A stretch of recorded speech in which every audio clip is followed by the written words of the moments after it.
Next, we have some very important statewide races in Pennsylvania this time, and you know we have to be candid. We've had some issues with some of our statewide elected officials, and we need to run, and we are running, the people of the highest integrity to be our state row officers. And the position of state treasurer is not often noticed.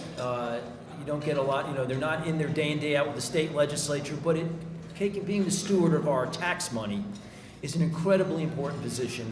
And I've known Joe Torsella for many years, throughout different positions from the Constitution Center and other places. We've worked in campaigns together, and I can tell you that there is no one of higher integrity to come to be the Pennsylvania State Treasurer than Joe Torsella. So Joe's going to come up here and say a few words to us. Joe.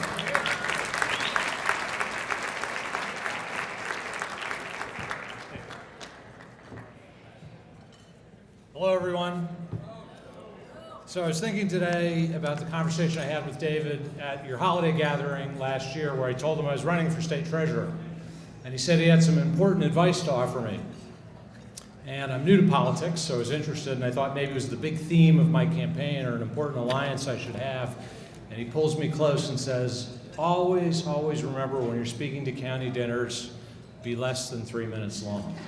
So, my first applause line. I'm going to try and follow his advice, but I want to say first, thank you to all of you for making me feel so welcome over the last few years at the events that I've been to. You always made me feel like I was among friends, and I can't tell you what that means to me.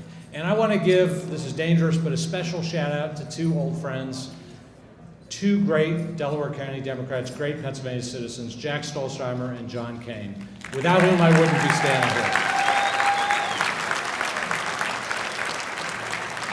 I've also been asked to say a hello from Auditor General Eugene DePasquale, who couldn't be here tonight, and is sorry about that. And because we're sort of fiscal running mates, I've gotten to know Eugene pretty well, as many of you have. And I think those of us in politics who know Eugene need to make sure we tell the rest of Pennsylvania how lucky they are to have a public servant that smart and talented and hardworking working for them. So remember him, and let's get him reelected. Now, just a quick word, these numbers jobs that Eugene and I are running for are not the most glamorous positions in politics, but they are really, really, really important. The treasurer's the custodian of $100 billion of your money. It's literally the Commonwealth of the Commonwealth. So as David said, restoring integrity of that office is job number one, which is why on day number one, I'm going to set the toughest ethics standards in the country.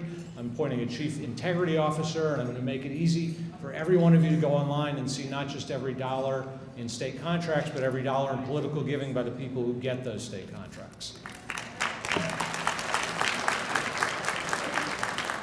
But it isn't enough to just say we need a Boy Scout in the treasurer's office, although, for the record, I was one. The treasurer's also an independent fiscal watchdog like the Auditor General, who has a powerful platform to make government work better for all of us. And by the way, to also show the difference between a Republican Party that from Harrisburg to Washington is reaching new lows in dysfunction and irresponsible government. And the old lows were low enough, so that's pretty remarkable. And the difference between them and the Democratic Party that cares about making government work for the people it serves.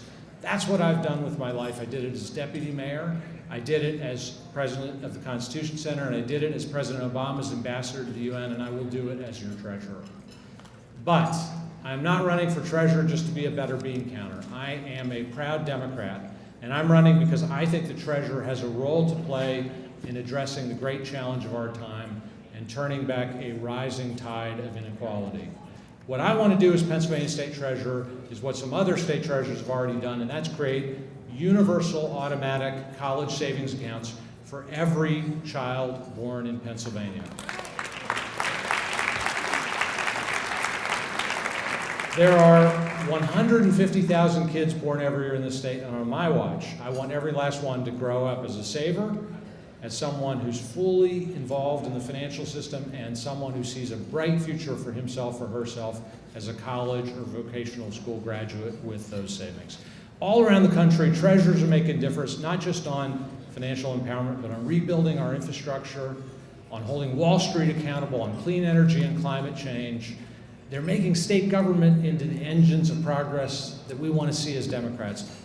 That's the kind of treasurer I'm going to be. That's the sort of state government we deserve. And that's why what all of you do is so important, because come November, we need to, we can, and we will elect Democrats from the State House to the White House and have another great year in Pennsylvania in 2016.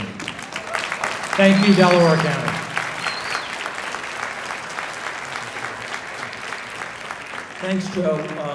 One announcement for the state House candidates, state Senate candidates. Right after the governor speaks, we'll take a picture with all the candidates. So just keep that in mind.